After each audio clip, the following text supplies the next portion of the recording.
2 ans après avoir quitté la ville de Kylie, Luo y revient, renouant avec d'anciens souvenirs, d'une vie mafieuse énigmatique, de petits boulots éparses, et d'un amour matriciel, obsédant.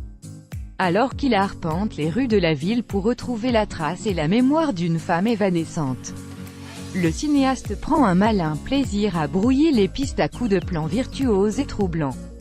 En témoigne son ouverture, où un long panoramique joue des textures, des différents plans de l'image pour distiller le trouble, et nous faire comprendre que le récit où nous plongeons va enchasser jusqu'à l'absurde les époques et les voix d'évocation cryptique d'un passé criminel en passant par la réminiscence d'une femme multiple. Bigan nous immerge dans un dédale sans issue véritable, un rêve ouaté qui n'est pas sans évoquer les premières créations de Wong Kar-wai, Matinée de David Lynch. Mais ces références n'écrasent jamais l'identité d'un grand voyage vers la nuit, qui mute et se dévoile véritablement dans sa deuxième partie. La 3D pourpre du Mist Luo, dépité par son enquête inaboutie, atterrit dans un cinéma miteux. Alors qu'il enfile ses lunettes 3D, le spectateur est prié de faire de même. Le métrage s'embarque alors dans un invraisemblable plan-séquence en 3 dimensions avoisinant les 60 minutes. Après une traversée du miroir en funiculaire jusqu'à un village reculé et luminescent, nous sommes trimballés de ruelles aux perspectives trompeuses en scénets poétiques. Force de promenades labyrinthiques, de rencontres improbables et d'allers-retours, nous mémorisons le moindre recoin d'un décor au raccourci et accès interconnecté, qui devient progressivement un terrain de jeu mental aux airs de jouissives centrifugeuses métaphoriques. Une si longue et complexe séquence représente en soi une gageure technique, mais la difficulté est encore rehaussée par la nature de l'action, qui alterne scènes animalières, promenades motorisées et bien d'autres tours de force qui font de cette déambulation un impossible défi toujours relevé. Loin d'étouffer la narration, cette phénoménale agilité rend l'illusion surpuissante et immersive. Bigan ne se contente pas de montrer ses muscles, mais emballe quantité de visions surréalistes à la poésie terrassante, d'une rencontre évanescente dans les coulisses d'un spectacle communal, jusqu'à une maison tournoyante, qui ouvre dans le récit une faille sublime, et nous reconnecte soudain à une scène énigmatique du début de l'aventure.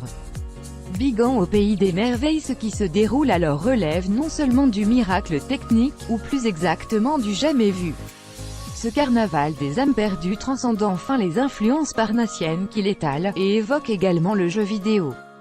Car c'est bien une partie où guette la mort, la disparition d'un songe incroyablement fragile.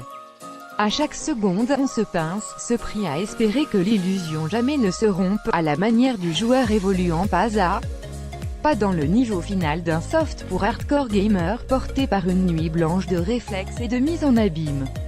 Explorateur funambule, protagoniste et metteur en scène fusionnent, redoutant qu'à chaque mouvement, tremblement ou hésitation, le fil ne se rompe, la chimère ne s'évapore, la partie ne s'interrompt. Cette bouleversante tension aérienne permet à Bigan de conférer un impact stupéfiant à des images a priori extrêmement banales. Car toute coupe étant prohibée, le moindre mouvement, le plus petit geste, est présent in extenso. De cette dilatation de l'action interdisant toute ellipse naît un rythme nouveau, sur lequel les fantasmes du spectateur s'agrègent perpétuellement.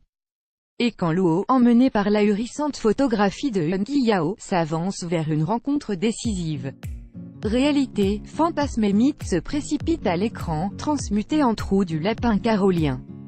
Chacun de ces pas le long d'un escalier nimbé d'une lumière violette nous approche de l'issue, de la fin du rêve et de la possibilité d'un réveil.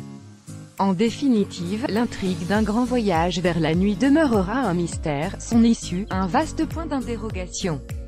Et son sens, une boule à facettes où chaque spectateur apportera une nouvelle réalité à refléter.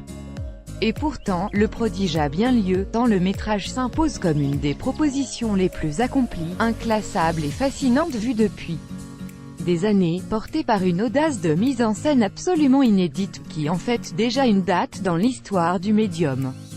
PS, à l'évidence, privilégier les projections du film en 3D, seul capable de retranscrire fidèlement l'expérience imaginée par Bigan.